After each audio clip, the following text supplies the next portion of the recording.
Hello दोस्तों। तो कैसे हैं आप लोग? उम्मीद करता हूँ अच्छे होंगे।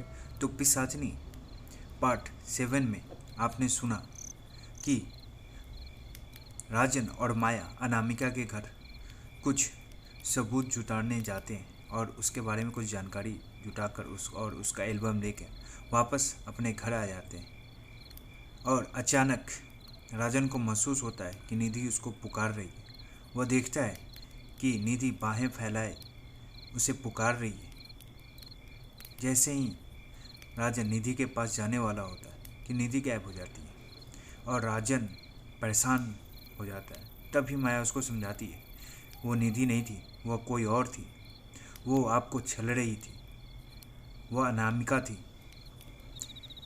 माँ कहती है कि अनामिका से लड़ने के लिए हम दोनों को तैयारी करनी होगी। लड़ने के लिए हमें उसके बारे में जानना ज़रूरी है।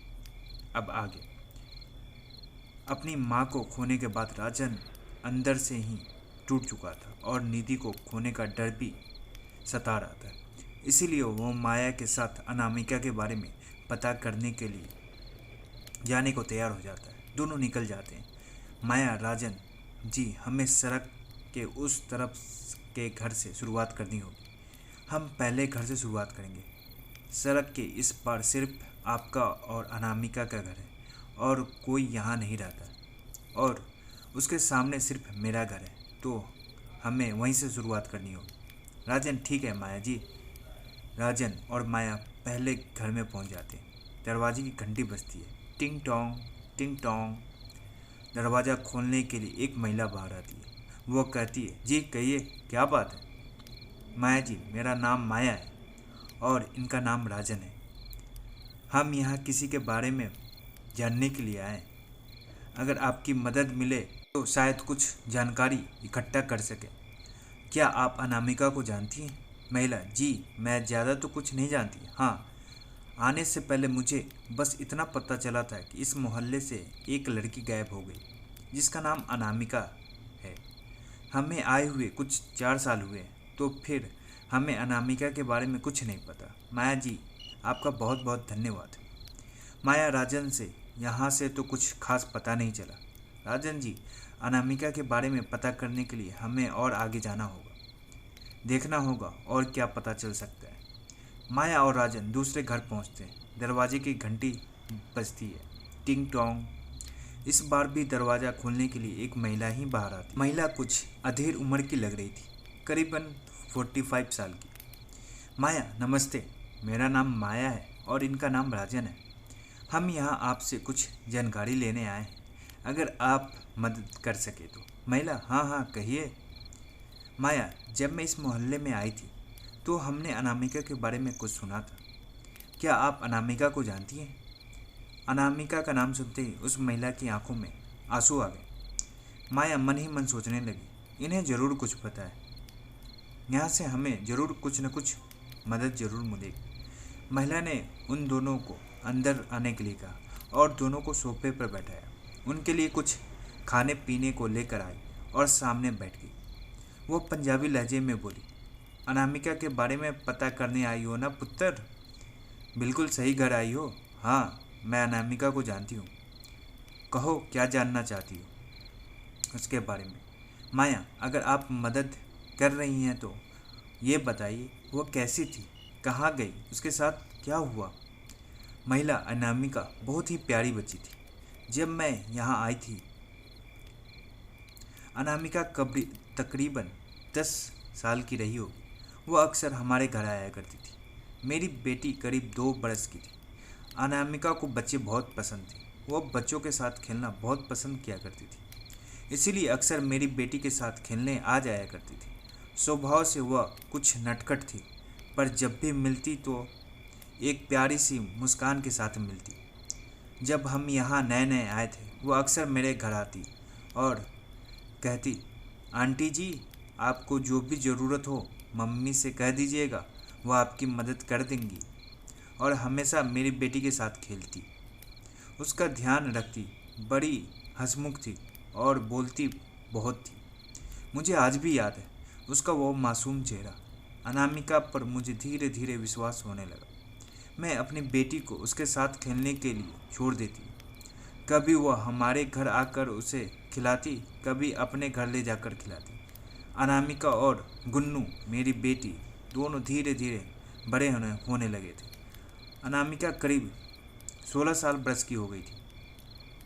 हम लोग को यहाँ रहते 6 बरस बीत गए थे। हमारे परिवारों के बीच में भी अच्छे संबंध हो गए थे।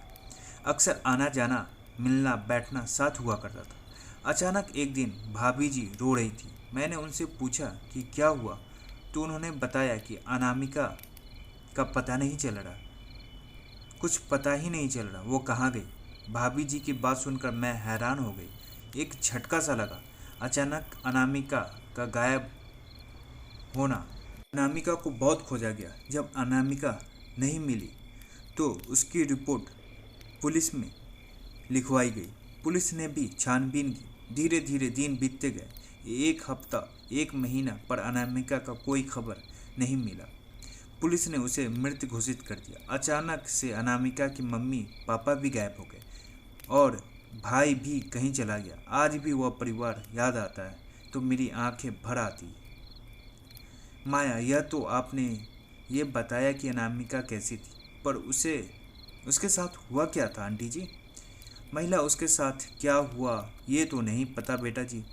अचानक से बच्ची गायब हो गई और कुछ पता ही नहीं चला।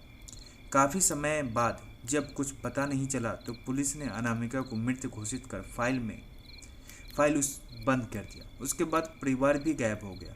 फिर फाइल खोलने वाला कोई नहीं रहा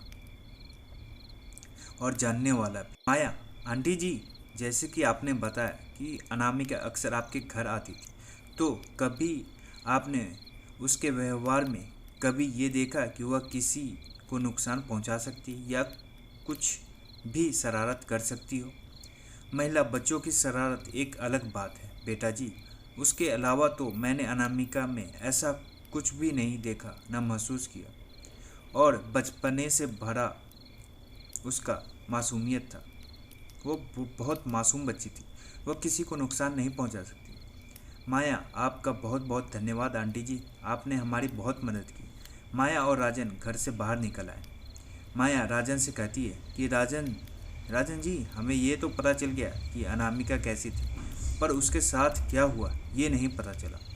लगता है कि उसकी मौत से ही कोई बहुत बड़ा राज जुड़ा हुआ है, जिसकी वजह से वह ऐसी हो चुकी है। राजन जी, माया जी, पर हम आगे क्या करने वाले हैं?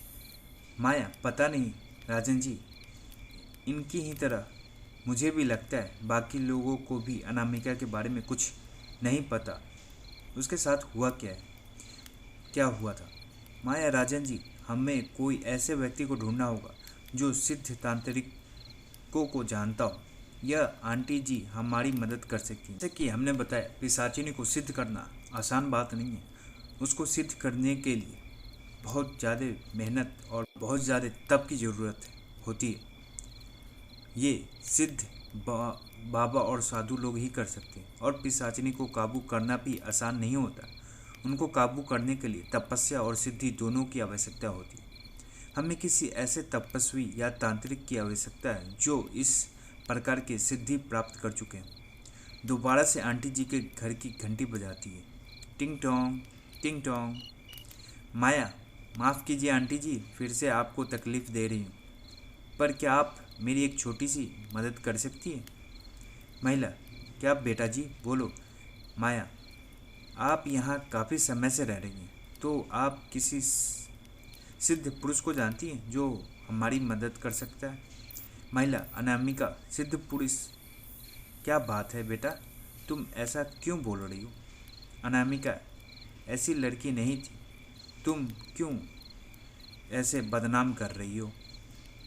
माया, नहीं नहीं नहीं, मैं उसे बदनाम नहीं करना चाह रही हूँ। मैं तो बस ये पूछ रही हूँ, क्या किसी सिद्ध पुरुष को आप जानती हैं? क्योंकि ये जो राजन जी हैं मेरे साथ खड़े हुए, इन्होंने अनामिका को देखा है।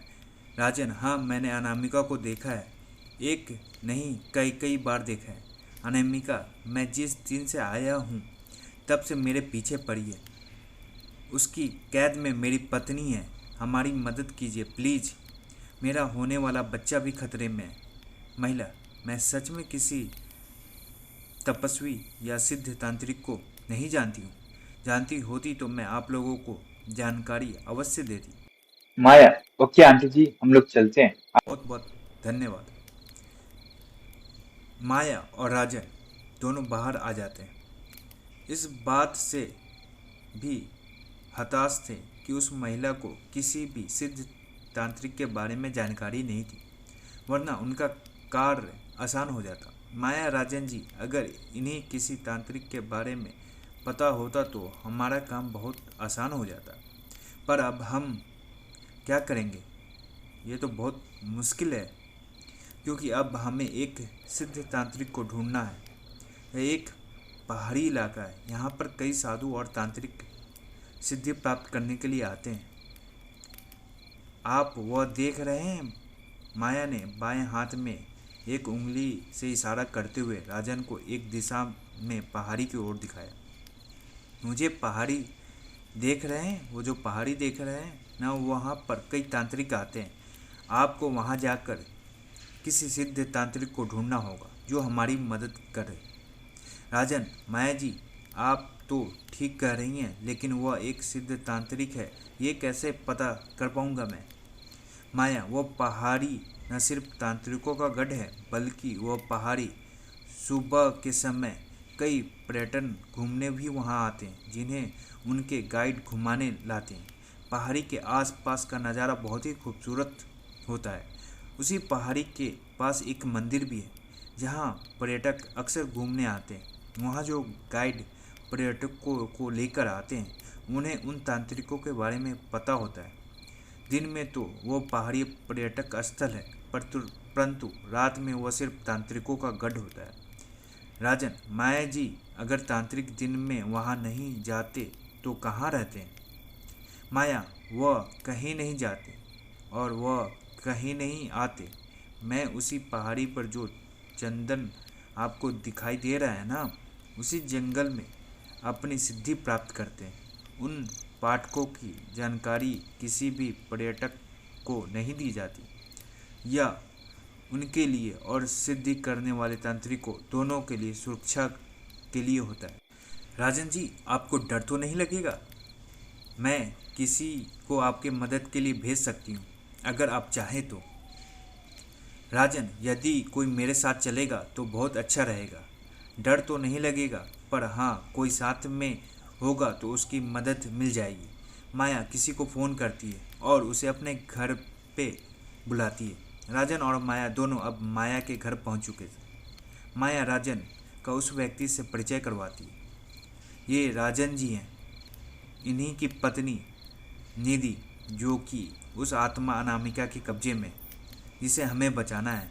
और दूसरे आदमी की तरफ इशारा करते हुए कहती, ये मेरी टीम के मेंबर हैं, इनका नाम आशीष है, ये आपकी पूरी मदद करेंगे। अब आप दोनों लोग जितनी जल्दी हो सके उस सिद्ध पुरुष को ढूंढ लेंगे तो हमारा काम उतनी जल्दी आसान हो जाएगा। मुझे लगता है कि कल का सुबह आप दोनों को निकलने के लिए अच्छा रहेगा। आप बिल्कुल सही रहेगा। कल सुबह सुबह आप उस पहाड़ी की ओर निकल जाइए। राजन जी, आज रात आप यहीं रुक जाइए आशीष के साथ। कल सुबह दोनों लोग ही यहाँ से निकल जाइएगा। राजन जी, ओके। माया जी, सब लोग सो जाते हैं। सूरज उगने लगता है और राजन और आशीष दोनों उठ जाते हैं।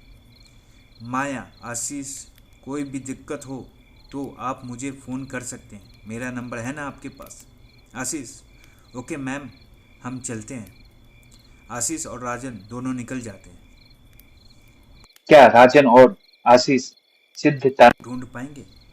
क्या राजन अपनी बीवी निधि को बचा पाएगा? इसके लिए सुनने के लिए लाइक, कमेंट एंड सब्सक्राइब जरूर करें।